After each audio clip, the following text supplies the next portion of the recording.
Pinhoti 100 is over and done with, and my baby just ran 100 miles.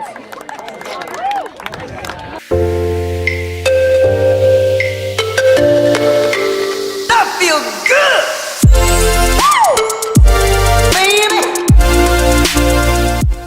Hey guys, my name is Gloria. This is my channel, Wilderness and Workouts. I mainly talk about food and fitness and running and just really anything that I'm passionate about. So today I'm going to be telling y'all about something that I am wildly passionate about, which is the Pinhoti 100 race that I just did. If you've been following me on YouTube or Instagram or Facebook, then you've definitely heard about this race, probably a little too much. But since maybe not everybody that is watching this video has heard about it, I'm gonna do a little bit of a recap about the race, what it is, why I did it, and then what my goal was for the race, and then we'll go from there. So to recap, the race was a 100-mile trail race through the Alabama woods with a crap ton of elevation, so much climbing and descending and just like rolling hills all throughout. Yeah, so like I said, 100 miles of running, trails, around 284 runners that started the race. About half of those runners finished. Oh, and there's cutoff times throughout the race, so you can't just like lollygag around. You've got to stay at a decent pace. So, why I did the race. Basically, my sister-in-law, who is incredible, and I basically owe her my life for getting me into this. She got it in her head, I think like 5 years ago, that she was gonna do this race, and then she slowly but surely convinced me to do it with her, and here we are. And then the goal for the race for both of us was simply to finish. We're not worried about winning.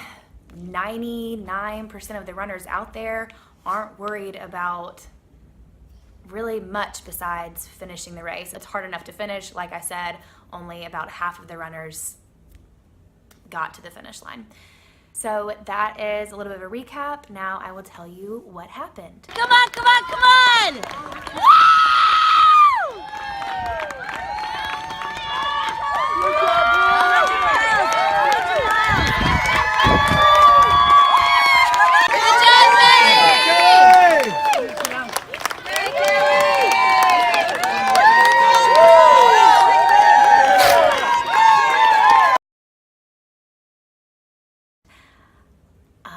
We did finish, and it was awesome. And it's been over a week, well over a week, and I'm still just like riding the high of just how amazing it feels to have done something like that. So like I said, we finished, and that was amazing. It was not what I expected. It was different from last year, different from all of my other race experiences. So one thing, I was really, really worried about my mental motivation. Like when you get tired and you start to rationalize with yourself that it really doesn't matter if you finish, and it would be okay to drop, and you can always just come back next year, and why are you doing this in the first place? This is stupid. You start to think things like that when you get tired in these races, and I was so worried that that was going to be my big struggle. But that was totally the opposite. I had a much more difficult time physically than I did mentally. Mentally, I was on it. I'm honestly really, really proud of myself. And Kelly is too. She had the same experience. We were both really worried about our mental game, and we both were just on it. A few things that were huge motivators for me. I know Kelly has her own things, but for one, we had a coach, and he told us before the race, he was like, when you start to think to yourself that you're not gonna finish, or you can't do this, or it would be okay to just give up, don't even entertain those thoughts. If they come in, fine, but just get rid of them as soon as you possibly can. And the crazy thing is that we were both able to do that. anytime that I thought to myself, gosh, I don't know if this is gonna happen. Like, I don't know if I can put one more, or if I can take one more step. I was just like, no, Gloria, you're not going there. And it was like the thought went away as quickly as it came. And that was a really, really crazy experience. And then another really big motivator was having my husband there. Gosh, I'm gonna get a little bit choked up. Sorry. Woo, I just had to gather myself, and I'm still not gathered. But yeah, my husband was able to be there, and I really wanted to finish my first, I'm still freaking out. I really wanted to finish my first 100 miler with him there. So him being there, like there were plenty of times when I thought to myself that maybe I can't do this, but I would just think like, no, like Luke is here and you're gonna finish this race so that he can be there when you finish. And yeah, it's really important to me, clearly.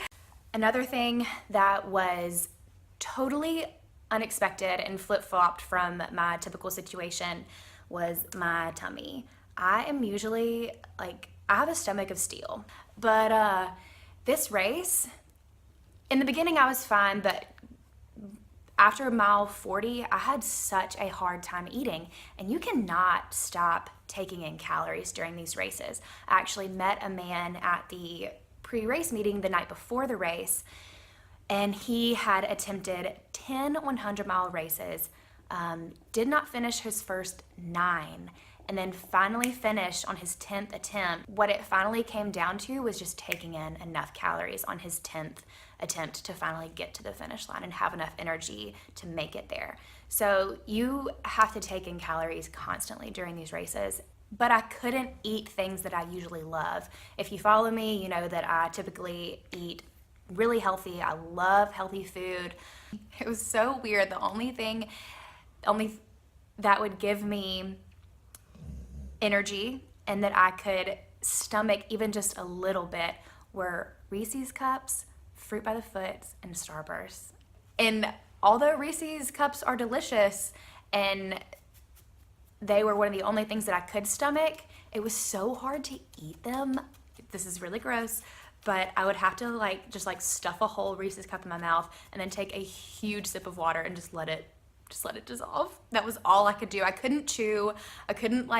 I just couldn't physically do it. It was awful. I don't know. So my nutrition was all out of whack. Very strange. Another thing that was so weird for me was my energy levels were super low almost from the get-go. But in these races, you just keep trucking. It's a really cool thing about endurance running in these long races is the fact that you have time to figure it out.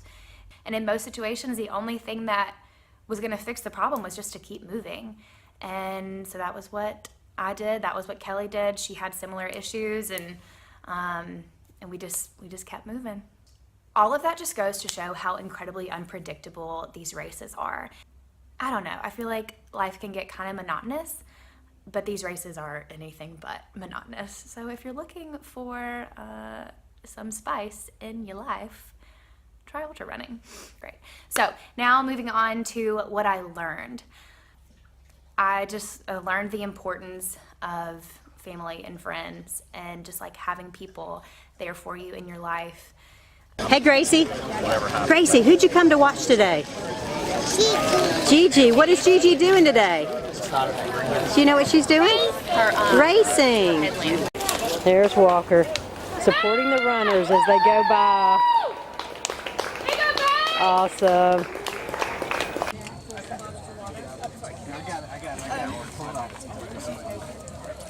Ashley, can you tell Gloria and Kelly good job? Thanks, baby.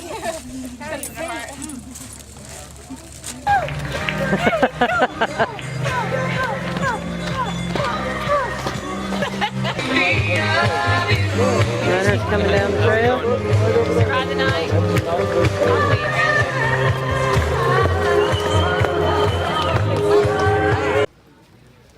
Go, Gigi! So that does not do any justice to everything that they put into this race just to support me. But it's an idea of what they sacrificed, staying up all night, running with me in the middle of the woods, in the middle of the night, for no good reason except that I asked them to. Like, they're just amazing. And another thing I learned was just how incredible we are as human beings. Like, we are capable of so much more than we think. And that was another thing that gave me a ton of motivation throughout the race, is that we all have this thing. Well, okay, I'm probably gonna get this wrong. I'm not a scientist. I just listened to a podcast that talked about it, and I could butcher this. But we all have this thing called a central governor, and your central governor is what tells you when you're in pain and when you need to stop doing something. And your central governor wants to protect you from harmful situations or, you know, things that might hurt you. But it's very, very conservative because it's, like I said, it's trying to protect you. So it tells you that you're in pain and tells you that you need to stop doing something way earlier than you actually need to be told to stop.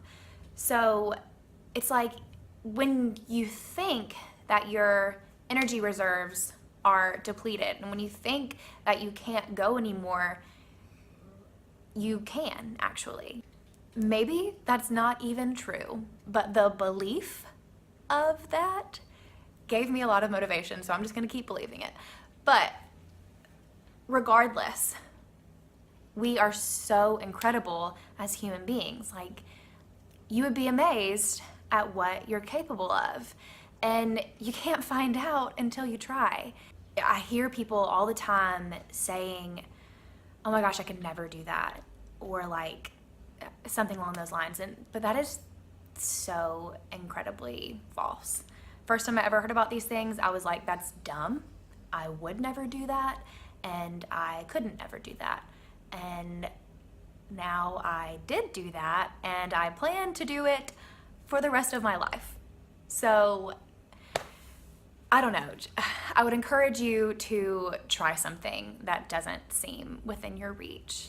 I don't know, just keep at it. Whatever it is, just keep going. But that is really it. Pinhoti 2017 was one of the best experiences of my life to date. And I'm looking forward to so much more. And yeah, thank you so much for following me, or for watching this video.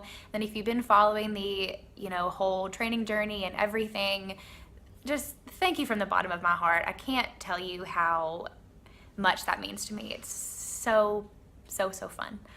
I will see you in the next video, and have a great day. I'm so awkward editing videos. Bye.